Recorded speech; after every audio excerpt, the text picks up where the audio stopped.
사순절 첫째 주일을 맞이했습니다. 오늘도 우리 성부, 성자, 성령 하나님의 은혜가 여러분과 함께 하시기를 축원합니다. 하나님께서 이 세상을 처음 창조하신 다음에 이 세상을 볼 때 하셨던 생각이 있습니다. 뭡니까? 보시기에 좋았더라.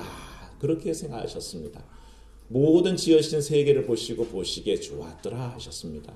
그리고 인간을 만드신 다음에 뭐라고 생각하셨습니까? 보시기에 심히 좋았더라 그러셨습니다. 최상급의 표현을 하셨죠. 그러니까 사람 지은 다음에 굉장히 만족하셨고 그 만족을 표현하셨습니다.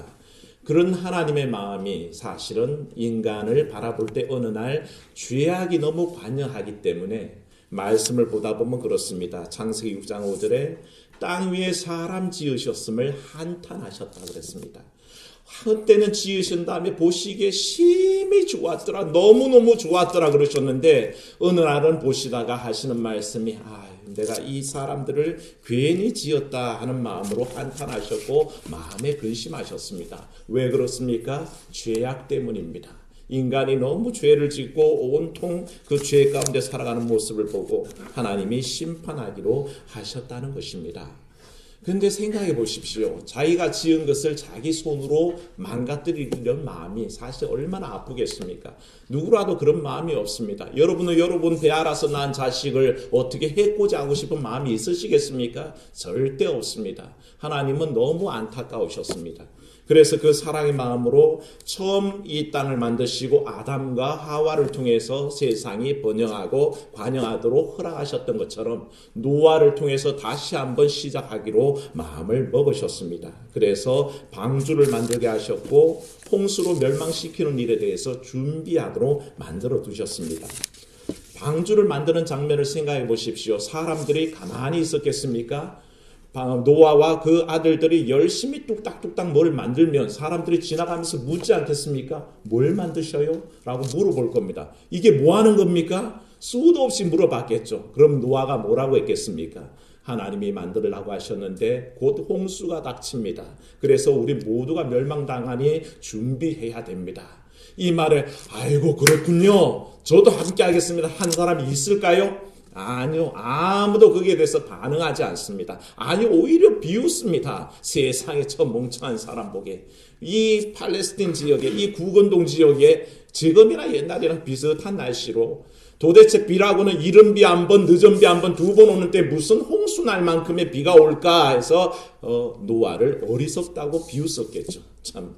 그리고 너무너무 그 땅에서 사는 것이 좋았습니다. 예수님은 그때까지도 사람들의 모습을 뭐라고 표현하셨냐면 홍수가 올 때까지 사람들은 자기 즐거움에 빠져서 장가가고 시집가고 먹고 마시고 살았다라고 주님께서 평가를 하셨습니다. 그 노아의 때가 바로 그랬다는 겁니다. 사람들은 자기 즐거움에 빠져서 이 노아가 하는 말들을 다 비웃음으로 받아들였던 거죠.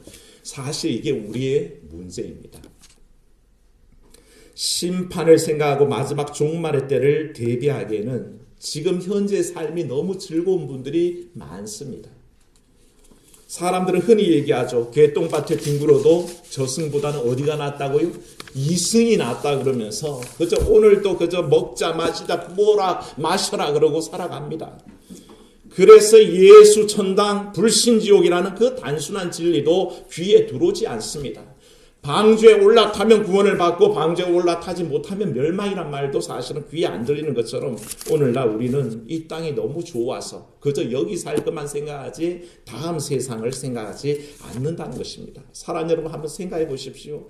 우리가 어머니 뱃속에 있을 때 그 10달 동안 그 뱃속에 사는 동안에 이렇게 바깥 세상이 있는지 아는 사람이 누가 있습니까?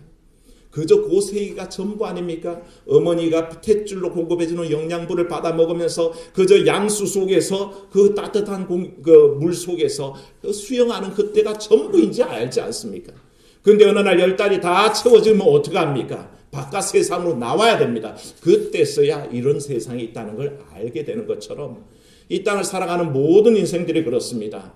한시적인 이 땅을 살아가는 동안에 이 세계가 전부인지 알고 살아가죠. 그저 육신의 삶이 전부인지 알고 살아가지만 나중에 이 삶이 다 끝난 다음에는 또 다른 세계가 있다는 것을 어찌 알았겠습니까? 사랑 여러분, 이걸 깨닫는 지혜가 있으시기를 축원합니다. 그때를 깨닫고 있어야 됩니다. 어린아이가 뱃속에서 엄마가 바깥 세상으로 내놓을 때까지 이 세상을 모르는 것처럼 우리도 그 나라에 이를 때까지 그 세상을 모른다는 것입니다. 그 말씀을 믿고 그 진리를 믿고 대비하는 사람들은 마땅히 천국에 들어갈 것이요, 그 말씀 무시하고 그저 자기 마음대로 방종해서 사는 사람은 결국 지옥에 이르는 겁니다. 예수님께서 이런 사람들을 비유로 말씀하시기를 누가복음 16장에 보면 거지 나사로와 부자가 살았던 얘기를 해주셨습니다. 한 부자가 살았는데 그 집 앞에 대문 밖에는 거지 나사로가 살았습니다. 부자는 날마다 호의호식하며 삽니다. 좋은 거 먹고 좋은 옷 입고 삽니다. 그런데 거지 나사로는 이 부자 집 앞에 대문 앞에 앉아서 날마다 그 집에서 나오는 부스러기나 먹고 온몸에 병을 앓는데 헌대를 앓고 있는데 개들이 와서 핥는 지경입니다. 그렇게 살다가 둘 다 죽습니다. 그런데 부자는 지옥불에 떨어져서 온 불 속에 고통을 당하는데 거지 나사로가 어떻게 살았는지에 대해서는 성경 예수님께서 생략하셨지만 사실은 나사로라는 이름은 하나님이 도우신다라는 이름의 뜻을 갖고 있습니다. 그의 삶이 어떠하든 거지로 살고 있었지만 그 이름 속에 표현되는 그 신앙은 뭐였냐면 하나님이 내 삶을 도우신다라는 신앙이 있었다는 것입니다. 그게 생략되어 있습니다. 그랬더니 그 거지 나사로는 아브라함의 품에 안겨서 천국에 있습니다. 부자가 불 속에서 고통당하다가 눈을 들어보니 거지 나사로, 자기 집 앞에서 찌꺼기나 주워 먹던 그 거지 나사로가 지금 아브라함의 품에 안겨서 천국에 있는 겁니다. 참 불공평하다고 생각했죠. 하지만 아브라함의 지적은 당연하다는 뜻이 말씀했습니다. 너는 이 세상 살 때 호의호식하고 살았지만 이 나사로는 고난당하고 살았으니 마땅히 내 품에 오는 것이 맞다라고 말씀하십니다. 이 말을 듣고 부자가 정신이 번쩍 납니다. 아브라함이시여, 내게 형제 5이 있는데 저 나사로를 빨리 세상에 돌려보내셔서 우리 형제들에게 좀 알려주십시오. 이런 세상이 있다는 걸 제발 좀 알려주십시오. 그렇게 부탁을 합니다. 그랬더니 아브라함이 고개를 흔듭니다. 모세가 있고 율법이 있으니 그의 말을 들을지어다. 모세가 있고 선지자가 있으니 그들의 말을 들을 것이다. 그러니까 이 부자가 마음이 졸여서 다시 부탁합니다. 아니요 아브라함이시여, 제발 죽은 자 가운데서 살아난 사람이 있으면 그 말을 믿을 겁니다. 그러니 제발 보내주십시오. 그때 아브라함이 얘기합니다. 모세의 말도 듣지 않고 선지자 말도 듣지 않는 사람은 죽은 자가 다시 살아나는 일이 있어도 절대 믿지 않는다라고 그 비유를 끝을 내십니다. 사랑하는 여러분, 지금 말씀 듣고 믿음 안에 천국의 삶을 받아들이시기를 축원합니다. 때가 그렇게 많지 않습니다. 지금 우리가 그것을 인정하고 받아들일 때만이 그 구원의 길이 열리는 것입니다. 하나님의 말씀은 정확하게 예언된 대로 실천이 되었고 하나님 말씀대로 이 땅에 홍수를 내서 멸망하겠다는 그 일은 이루어졌습니다. 그래서 노아와 그 8 식구 외에는 아무도 구원받지 못하고 다 멸망당하고 말았습니다. 이 노아의 홍수 사건은 우리에게 중요한 교훈을 말씀하고 있죠. 우리에게 뭘 말씀하십니까? 한번 따라합시다. 우리 모두는 죽을 인생입니다. 사실은 죄악 가운데 죽어서 영벌에 들어갈 인생들밖에 없습니다. 그런데 하나님께서는 다 멸망하기를 원하신다. 그렇지 않습니다. 홍수 때 노아의 가족을 살리신 것처럼 오늘도 예수 그리스도를 주라 신하는 이들은 구원하시는 줄로 믿습니다. 그게 하나님의 사랑입니다. 하나님의 은총입니다. 하나님이 이 세상을 살아가사 독생자를 주셨으니 이는 저를 믿는 자마다 뭐하지 않고 멸망치 않고 뭘 얻느니라? 영생을 얻느니라. 그게 하나님의 뜻입니다. 예수 그리스도를 신하고 믿기만 하면 그 속에 구원의 길을 열으셨고 영생의 길을 여셨습니다. 그게 하나님의 사랑이요 구원의 섭리입니다. 우리는 사순절 첫째 주일을 맞으면서 이 하나님의 놀라운 구원 계획을 묵상하고 예수 그리스도의 십자가 앞으로 점점 더 나아가는 삶을 살게 됩니다. 하나님은 그 자비하심을 이 홍수 사건에서도 그대로 드러내셨죠. 그 첫 번째 증거가 뭔지 아십니까? 하나님 홍수를 주실 때 150일만 주셨습니다. 만약에 10년, 20년, 30년, 100년 홍수를 주셨으면 노아 가족이 어떻게 살아남습니까? 그 방주에 있는 한 유한한 자원 가지고 어떻게 삽니까? 그런데 하나님께서는 150일이 지난 기한이 끝난 다음에는 홍수가 물러가게 하시고 땅도 마르게 하시고 새로운 세계가 열리게 하셔서 노아 가족들이 살게 하셨죠. 따라합시다. 심판은 잠깐이요, 구원은 영원하다. 믿어야 합니다. 심판은 잠시 지나가는 겁니다. 하지만 하나님의 구원은 영원합니다. 하나님께서 이 노아의 홍수 사건을 통해서 그것을 섭리하고 계시고요. 두 번째 우리가 꼭 믿어야 할 것이 있습니다. 방주 안에 구원이 있다는 것입니다. 방주에 들어가지 못한 사람은 멸망당했지만 방주에 들어간 모든 생명체가 구원을 얻었던 것을 보게 됩니다. 아무리 비가 쏟아지고 물이 불어나도 구원의 방주에 있는 동안은 구원을 얻도록 하셨다는 것입니다. 그게 구원의 조건이요, 그게 구원의 선결 과제입니다. 사랑 여러분, 주님 말씀하셨습니다. 어떤 이들이라도 예수 그리스도의 피를 믿는 이들은 구원받게 하셨습니다. 이스라엘이 출애굽 때에 10가지 재앙으로 하나님께서 애굽을 징치하셨죠. 그 중에 10번째 재앙이 뭡니까? 마다들을 치시는 건데, 바로의 궁전에서부터, 임금의 궁전에서부터 저 평민 뭡니까? 노예의 자식까지 마다들은 다 쳐 죽이고, 거기에다가 뭡니까? 가축의 마지까지도 다 죽이는 형벌이 있었습니다. 그런데 하나님께서 이 일도 이스라엘 백성에게도 일어날 수 있는 일인데 하나님께서 예외를 두셨습니다. 어린 양의 피를 잡아서 그 문설주와 임방에다가 바르고 하나님의 사자가 모은 마다들을 치러 갈 때에 이 피를 보고 뭐 하신다고요? 넘어가신다 그랬습니다. 그래서 6월절이 있는 겁니다. 피가 구원의 선결 조건이었습니다. 그와 똑같이 오늘 우리에게도 바로 예수 그리스도 안에서 그 피로 구속받은 우리에게는 영원히 구원받을 길을 주신 것을 믿으시기를 축원합니다. 그걸 믿어야 합니다. 그게 우리의 삶의 가장 중요한 일입니다. 그리고 홍수가 심판의 때가 지나고 150일 만에 물이 줄어들기 시작했죠. 오늘의 얘기는 여기서 시작됩니다. 물이 줄어들면서 노아가 물이 과연 얼마나 줄어들었는지 알고 싶어서 새 2마리를 이용해서 확인하게 됩니다. 처음에 뭘 내보내요? 까마귀를 내보냅니다.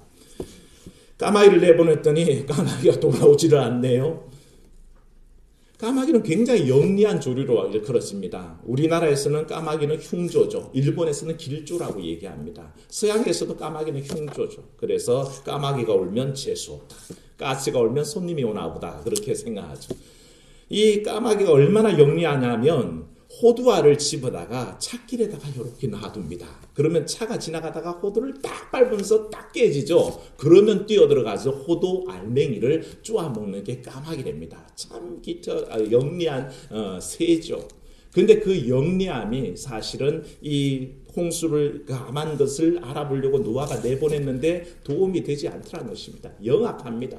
자기가 나가봤더니 이거는 물 위에 떠다니는 것이 다 자기 먹입니다. 세상의 사람의 사체들, 동물의 사체들 다 자기의 그 썩은 고기들이 자기 눈에 보이는 겁니다.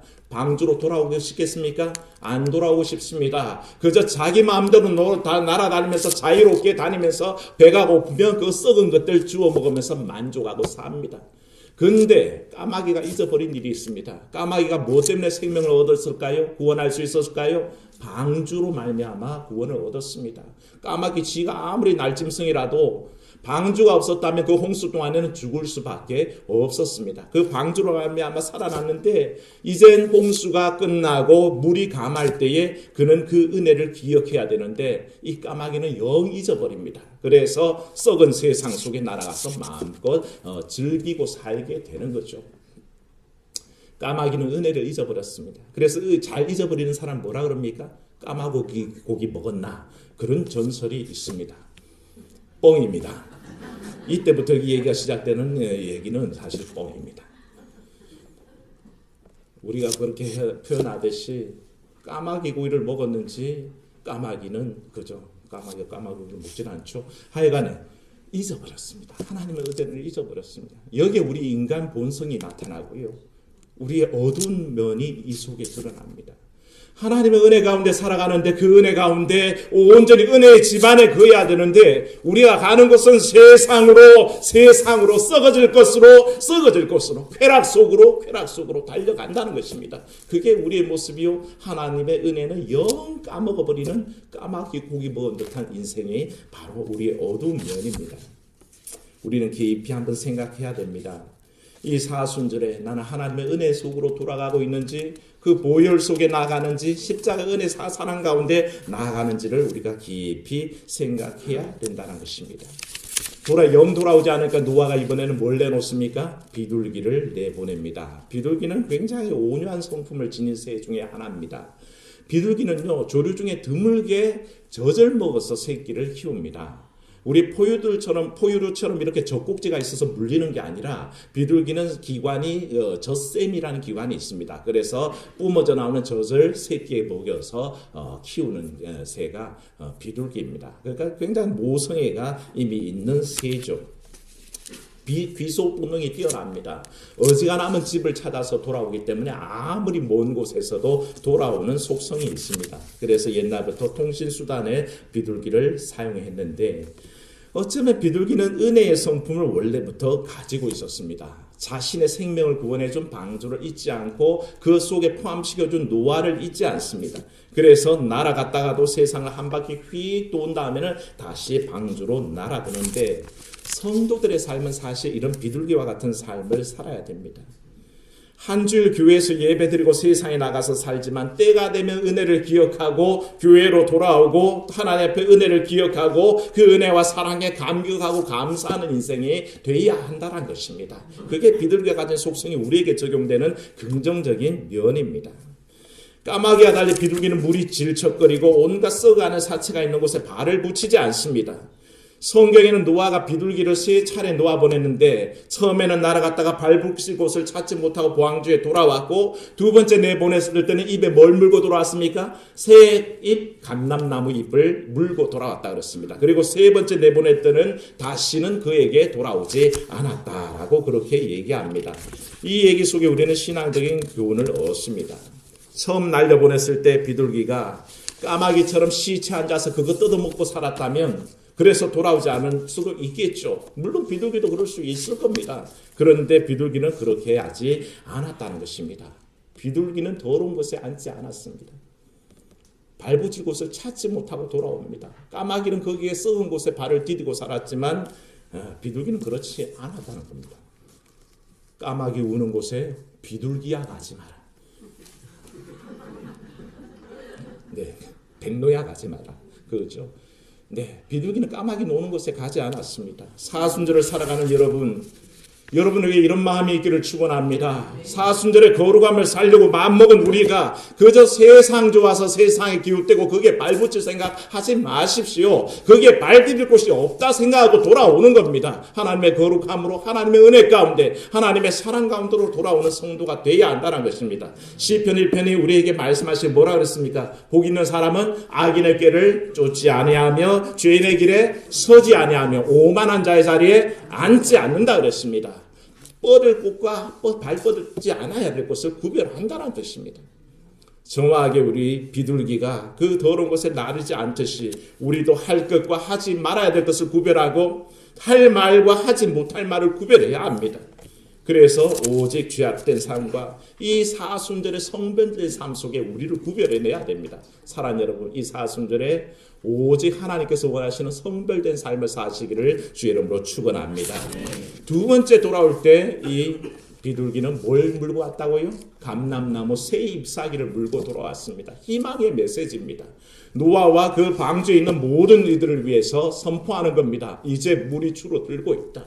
새 잎사귀가 물만큼 그만큼 땅이 이제 가까워졌다. 새로운 잎사귀가 날 만큼 새 생명이 돋아나고 있다. 그것을 전파해주는 역할을 했다는 것입니다.